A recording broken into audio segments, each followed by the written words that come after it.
بسم اللہ الرحمن الرحیم۔ السلام علیکم۔ نیشنل اور انٹرنیشنل خبروں کے ساتھ وڈیرا۔ جنوبی کوریا کے پارلیمنٹ نے قائم مقام صدر کو مؤخذ کرنے کی تاریخ منظور کر لی۔ جنوبی کوریا امریکی صدر کا یوکرین کو ہتھیار گولہ بارود کی سپلائی بڑھانے کا حکم۔ امریکی صدر امریکہ یوکرین کے دفاع کو مضبوط بنانے کے لیے کام جاری رکھے گا۔ جو بائیڈن امریکہ شام میں اسد کے وفادار فورس کے حملے میں وزارت داخلہ کے 14 اہلکار ہلاک۔ علوی کے مزار پر حملے کی ویڈیو سامنے آنے کے بعد حماس میں کرفیو نافذ۔ شام اسرائیلی فورسز کے یمن میں بمباری، WHO کے سربراہ بال بچ گیا۔ اسرائیل کا یمن میں فضائی حملہ، 2 افراد شہید، بندرگاہ اور ایئرپورٹ کو شدید نقصان۔ یمن فرانس نے چاڈ میں واقع ملٹری بیس کو باضابطہ طور پر خالی کر دیا۔ فرانس اپنی نو آبادیت کے خاتمے کے سلسلے میں پہلا قدم کے طور پر فرانس نے اپنی ایک فوجی چھاونی کا کنٹرول چاڈ کے مقامی فورسز کے حوالے کر دیا۔ فرانس سال 2024 غیر قانونی طریقے سے اسپین جانے والے کے لیے خطرناک ترین سال ثابت ہوا۔ اسپین کے غیر سرکاری تنظیم کے مطابق 2024 میں 10,000 سے زائد افراد کو جان سے ہاتھ دھونا پڑا۔ شام میں حملوں کے رد عمل میں اسرائیل پر حملہ ہو سکتا ہے۔ روسی وزیر خارجہ خلیج تعاون کونسل کا 44واں غیر معمولی اجلاس شام میں غیر ملکی مداخلت مسترد کر دی۔ اجلاس میں غزہ میں 5 صحافیوں سمیت دیگر افراد کی شہادتیں پر اظہار افسوس کیا گیا۔ غیر ملکی میڈیا قازقستان میں گرنے والا مسافر طیارہ روسی میزائل کا نشانہ بنا۔ رپورٹ حادثہ پرندوں کے ٹکرنے سے ہوا، روسی ایوییشن اتھارٹی کا دعویٰ۔ اسرائیلی محاصرے کے سبب غزہ میں شدید ٹھنڈ سے نوزائیدہ بچی جاں بحق۔ غزہ میں حالیہ دنوں میں سردی سے جاں بحق ہونے والے یہ تیسری بچی ہے۔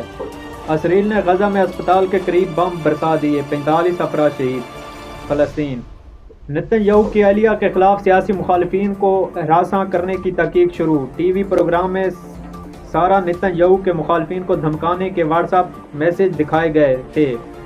اسرائیل بھارت میں اسکول میں چھٹی کروانے کے لیے 14 سالہ طالب علم نے دوسری جماعت کے طالب علم کو قتل کر دیا۔ انڈیا بھارت نے سابقہ وزیر اعظم منموہن سنگھ کے انتقال پر 7 روز سے سرکاری سوگ کا اعلان کر دیا، جبکہ ان کے آخری رسومات سرکاری اعزاز کے ساتھ ادا کی گئی۔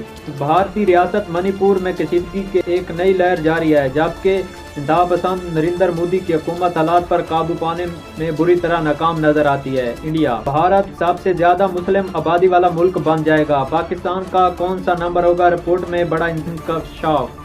انڈونیشیا اپنی دنیا میں سب سے زیادہ مسلم آبادی کا رتبہ کھو دے گا۔ یہ دھرتی، یہ زمین مختلف مذاہب کے ماننے والوں سے بھری پڑی ہے، جن میں ہندو مت، عیسائیت، اسلام، بدھ مت، جین مت اور مختلف قسم کے مذاہب اس دنیا میں ہیں۔ کہا جا رہا ہے کہ 2025 انڈیا دنیا کا سب سے زیادہ مسلم والا ملک بن جائے گا۔ انڈیا 2024 پڑوسی ملک کے شہری بریانی کی 83 ملین پلیٹیں کھا گئے۔ بریانی مقبول اور سابقہ پسندیدہ پکوان ہے، جیسا نہ صرف پاکستانی، بھارت، بنگلہ دیش بلکہ دیگر جنوبی ایشیا ممالک میں بھی ایک خاص مقام حاصل ہے۔ اس سے شادیوں، عید اور خوشی کی تقریبات کا لازمی حصہ سمجھا جاتا ہے۔ بریانی پاکستان میری ٹائم سیکورٹی ایجنسی نے بھارتی بحری جہاز کے عملے کو ریسکیو کر لیا۔ پاکستان میری ٹائم سیکورٹی ایجنسی PMSA کے ترجمان کے مطابق بھارتی کارگو ڈھو تاجدار حرم کے عملے کے 9 ارکان کو بچا لیا گیا۔ پاکستان بھارت 13,000 تنخواہ والا سرکاری ملازم 21.5 کروڑ کا مالک۔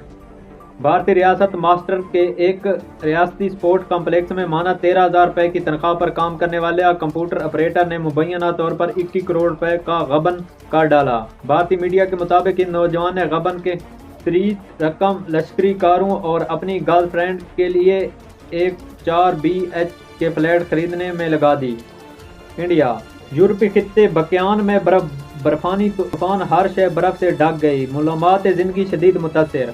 امجد پرویز نے لاہور ہائی کورٹ کا جج بننے سے معذرت کر لی۔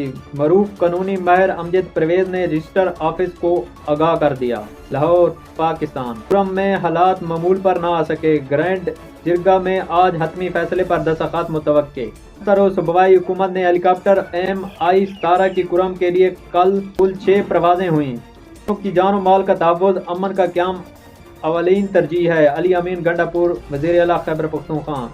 بہترین معیار کے باعث پاکستانی چاول کی ایکسپورٹ میں نمایاں اضافہ۔ چاول کی ایکسپورٹ گزشتہ سال کے مقابلے میں 78% اضافے کے ساتھ $3.9 ارب تک پہنچ گئی۔ پاکستان یہ تھی کوئی نیشنل انٹرنیشنل خبریں جو ہم نے آپ تک پہنچائی. ہمارے چینل کو لائک سبسکرائب کر دیں تاکہ ہم ایک دوسرے کے ساتھ جڑے رہیں.